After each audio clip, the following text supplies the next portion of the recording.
Assalamualaikum warahmatullahi wabarakatuh. Perkenalkan, nama saya Firman Eka Saputra dari Program Studi Teknik Mesin Fakultas Teknik Universitas Muhammadiyah Riau. Di video ini saya akan menjelaskan tentang analisis usaha keripik pisang di tengah pandemi COVID-19.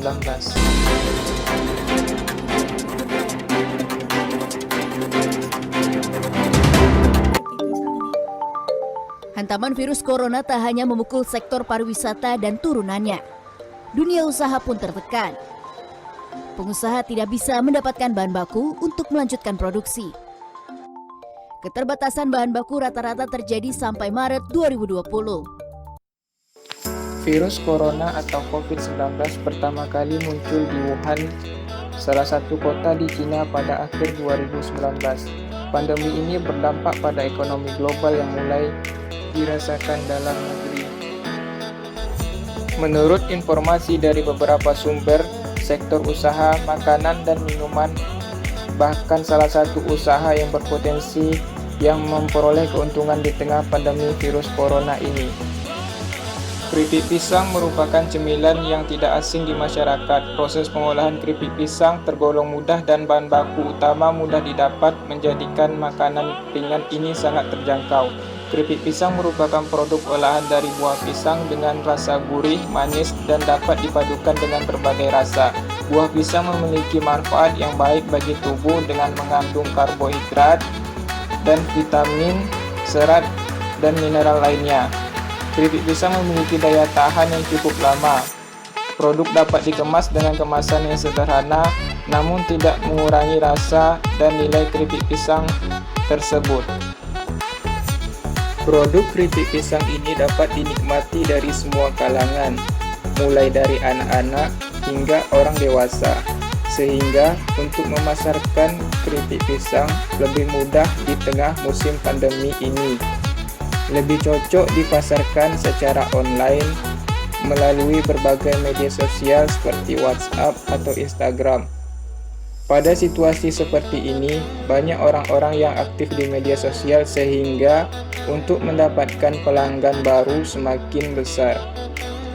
Promosi dapat dilakukan dengan ilustrasi menarik dan testimoni dari pelanggan. Selanjutnya masuk ke dalam proses produksi. Untuk bahan yang pertama pisang, minyak goreng, garam, dan bumbu-bumbu. Untuk alat perlengkapan penggorengan, pisau, kompor dan gas, wadah, dan plastik. Untuk pengemasan. Untuk proses pembuatan keripik pisang, yaitu pilih pisang muda untuk membuat keripik pisang. Selanjutnya beri garam pada wajan yang telah diisi air bersih dan aduk sampai tercampur merata. Selanjutnya kupas pisang, iris tipis dan masukkan ke dalam wajan yang telah berisi larutan air garam. Jika sudah, angkat irisan pisang dari sari larutan garam tersebut dan masukkan ke dalam penggorengan yang telah berisi minyak goreng dan telah dipanaskan. Selanjutnya saat proses penggorengan, pisang diaduk agar merata kematangannya. Jika sudah kecoklatan, maka angkat keripik pisang dan tiriskan. Tunggu sampai dingin lalu diberi varian bumbu atau rasa. Kemas ke dalam kantong plastik secara rapi dan keripik pisang siap untuk dipasarkan. Dalam berbisnis, keripik pisang ini memiliki analisis yang pertama yaitu strength atau kekuatan. Harga keripik pisang cukup murah, bisa dijangkau berbagai kalangan. Dengan mengutamakan kebersihan dan kehigienisan, maka kualitas produk terjamin dan tahan lama. Memiliki berbagai varian rasa, cemilan yang hemat dan praktis. Kedua, weakness atau kekurangan. Produk mudah rusak apabila disimpan dengan cara yang salah seperti ditumpuk-tumpuk, sehingga membuat keripik pisang ini jadi pecah-pecah dan apabila kita makan agak berbeda. Selanjutnya opportunities, yaitu peluang. Permintaan pasar akan keripik pisang semakin meningkat. Kondisi masyarakat yang konsumtif dan tertarik dengan olahan makanan ini. Keempat, trends. Saingan antar pedagang yang ketat dan meningkat. Muncul produk baru dengan kualitas lebih unggul, naiknya harga bahan baku. Dalam berwirausaha ini diperlukan pengendalian biaya agar usaha kita berjalan dengan baik dan memperoleh keuntungan, yaitu membuat anggaran untuk pengeluaran, membuat anggaran terkait estimasi pengeluaran usaha atau kebutuhan produk seperti listrik, air, dan sebagainya. Kemudian akumulasikan setiap bulannya sehingga ditemukan total anggaran selama 1 tahun.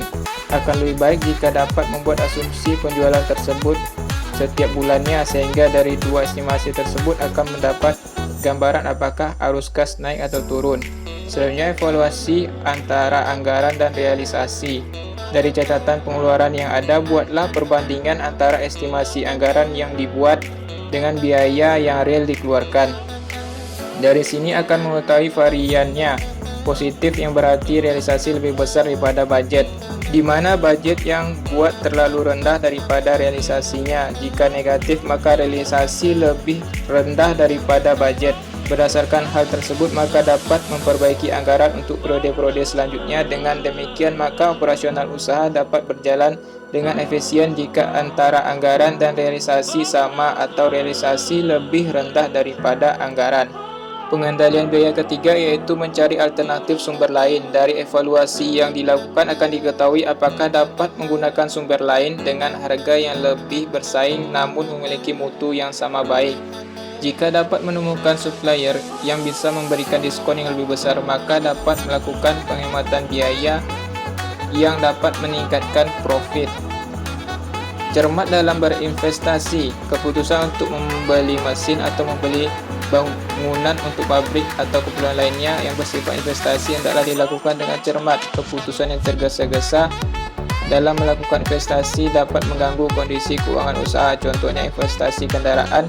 Bila tidak dilakukan secara cermat, maka ada tambahan biaya seperti biaya angsuran, asuransi perawatan, dan biaya lainnya. Jika kebutuhan kendaraan belum terlalu tinggi, maka bisa disiasati dengan menyewanya. Sekian yang dapat saya sampaikan dalam analisis usaha keripik pisang. Apabila ada salah kata dalam penyampaian, saya mohon maaf. Wassalamualaikum warahmatullahi wabarakatuh.